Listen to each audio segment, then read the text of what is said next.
नजरों के अंदर दूसरी नजरें होती हैं। दूसरी नजरें कौन सी होती हैं?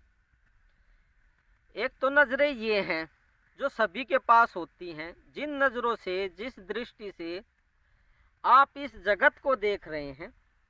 जैसे मेरे पीछे ये खेत है, खलियान है, फसलें हैं, पेड़ पौधे हैं, ये सभी को दिखाई देते हैं। ये नजरें सभी के पास होती हैं तकरीबन, किसी अंधे की तो बात नहीं हो सकती।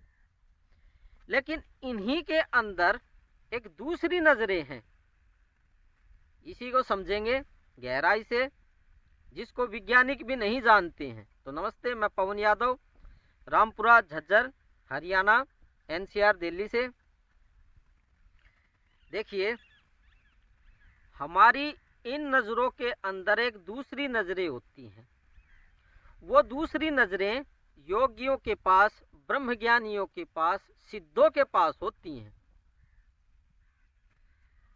आप जब उनको देखेंगे तो एक नज़र से तो वो आपको देखेंगे, इन नज़रों से जो आपके पास भी है, और दूसरे वाली नज़र जो योगियों के पास होती है, उससे वो किसी दूर बैठे व्यक्ति को भी देख सकते हैं या किसी मरे हुए व्यक्ति को भी देख सकते हैं जो कि मरने के बाद प्रेत बन चुका है, या उसने किसी दूसरे पशु पक्षी का, कुत्ते, बिल्ली, बैल का, या किसी पंछी का, कबूतर का जन्म ले लिया है। तो ये दूसरे वाली नज़र होती है, ये सभी के पास नहीं होती है, आम आदमियों के पास नहीं होती है। उनके पास सिर्फ एक ही नज़र होती है जिससे कि वे मोटी मोटी चीज़ों को, वस्तुओं को देखते हैं। जैसे मोटी मोटी वस्तुएं, मिट्टी पानी से बनी हुई वस्तुएं, जैसे खेत हैं, पेड़ हैं, ये सूरज है, चांद हैं, तारे हैं, रिश्तेदार हैं। ये तो पहली नज़र है, इससे हम इनको देख सकते हैं, मोटे मोटी वस्तुओं को।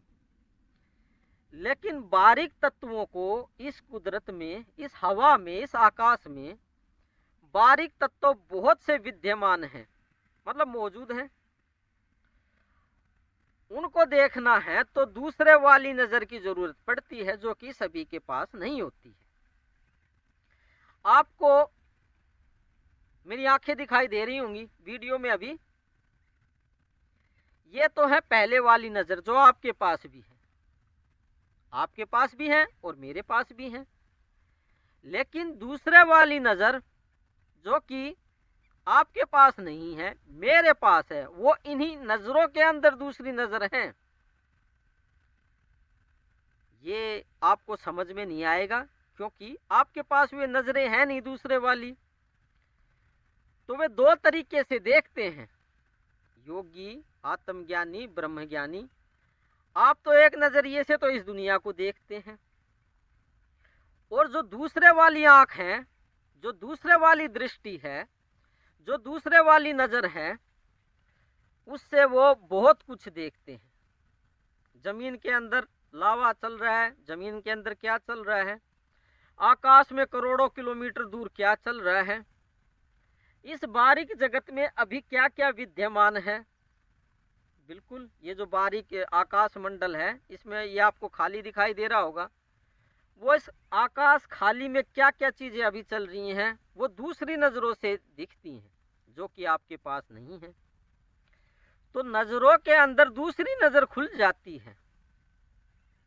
इन्हीं नज़रों में दो नज़र बन जाती हैं, एक तो पहले वाली जो आपके पास है, और एक दूसरे वाली जो आपके पास नहीं है। तो योगियों की और ब्रह्मज्ञानियों की दो नज़रें होती हैं, वही मैं आपको समझा रहा हूं। और सभी के पास, सभी जीवों के पास एक नज़र है, एक दृष्टि है। तो जिनकी दूसरी वाली नज़रें होती हैं, वे देवताओं से संपर्क कर सकते हैं। उदाहरण से बता रहा हूँ वो क्या क्या कर सकते हैं, बाकी ज़्यादा उदाहरण आप अपने खुद से भी समझ सकते हैं। वे दूसरे वाली नज़रें बारीक से बारीक वस्तु को दिखाने में सक्षम हैं, उनमें काबिलियत है। चाहे वो कितनी ही दूर क्यों ना हो, वो दूसरे वाली वस्तु, चाहे लाख किलोमीटर दूर क्यों ना हो, 1000 किलोमीटर दूर क्यों ना हो, चाहे दूसरे देश में क्यों ना हो, चाहे दूसरे शहर में या गांव में या पहाड़ में कोई आदमी क्यों ना हो, वो उसको भी दिखा देगी यहाँ बैठे बैठे ही। तो ये दूसरी वाली नजरें सभी की खुली नहीं होती हैं, सभी के पास नहीं होती हैं। अब वो दूसरी वाली नजरें कैसे पैदा हो, उसके लिए गुरु की सेवा कीजिए। जो पूर्ण गुरु हैं, अधूरे गुरु नहीं। जो अधूरे गुरु होते हैं, जो कहते हैं जाओ माला जाप कर लो, मंत्र ले, ये नहीं।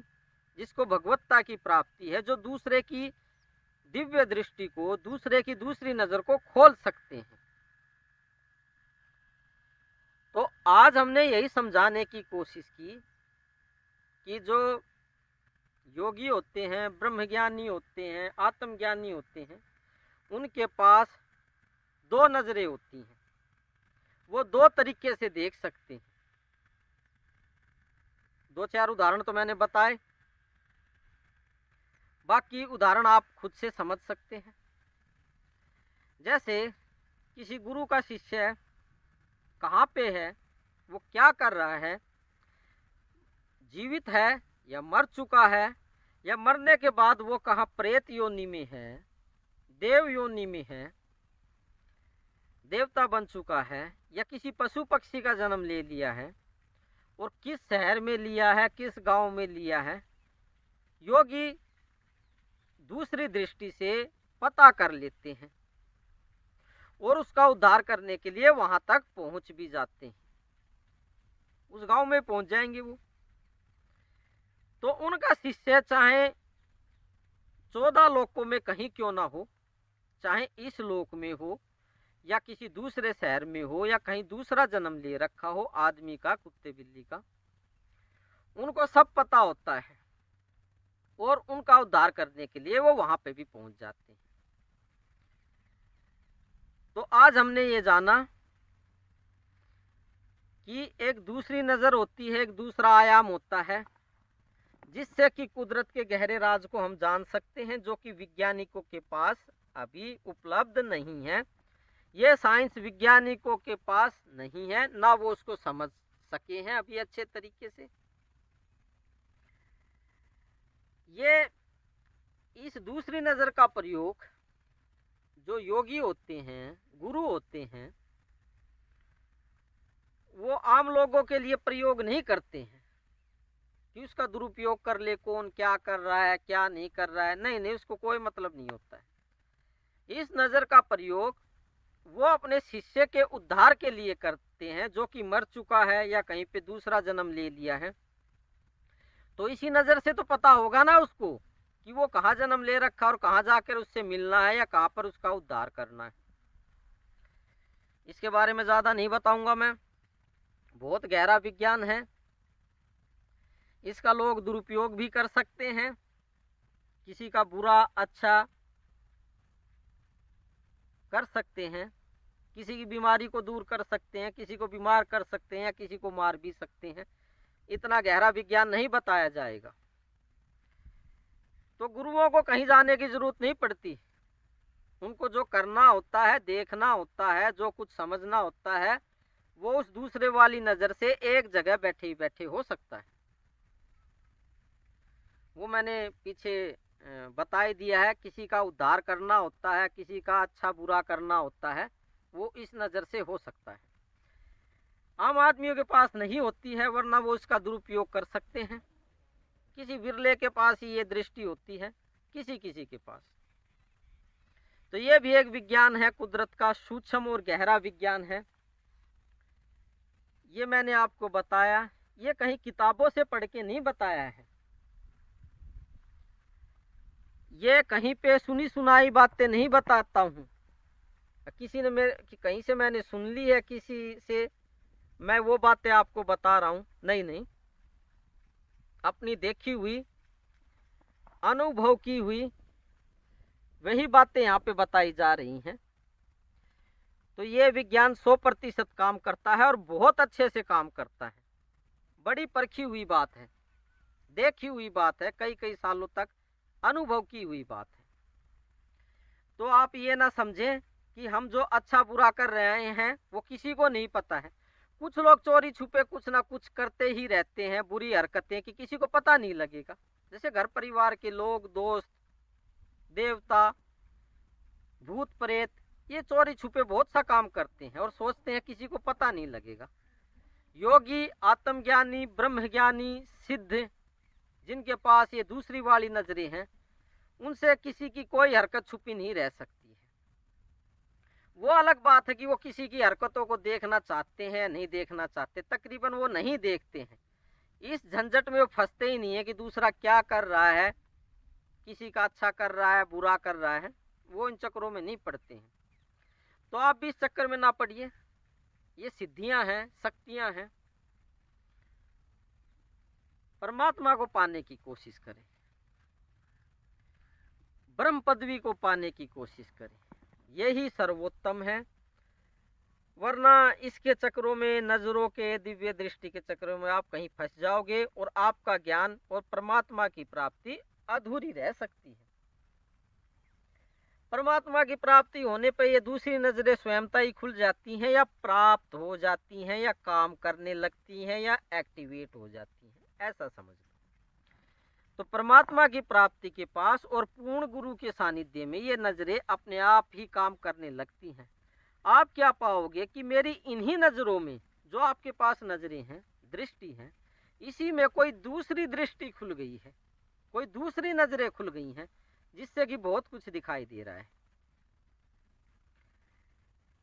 आपको मैं प्रणाम करता हूँ, आप परमात्मा हैं। ऐसा किताबों में पढ़ के नहीं बोल रहा हूँ, कहीं सुन के नहीं बोल रहा हूँ, ऐसा मैंने देखा है। हकीकत में आपके अंदर परमात्मा विराजमान है, जो कि आप स्वयं खुद ही हैं। मेरा प्रणाम स्वीकार कीजिए। धन्य भाग है मेरे, जो परमात्मा के दर्शन मुझे होते हैं। तो कल तक के लिए विराम लेते हैं, फिर किसी गहरे विज्ञान पे बात करेंगे, सूक्ष्म विज्ञान पे बात करेंगे कल। Thank you very much.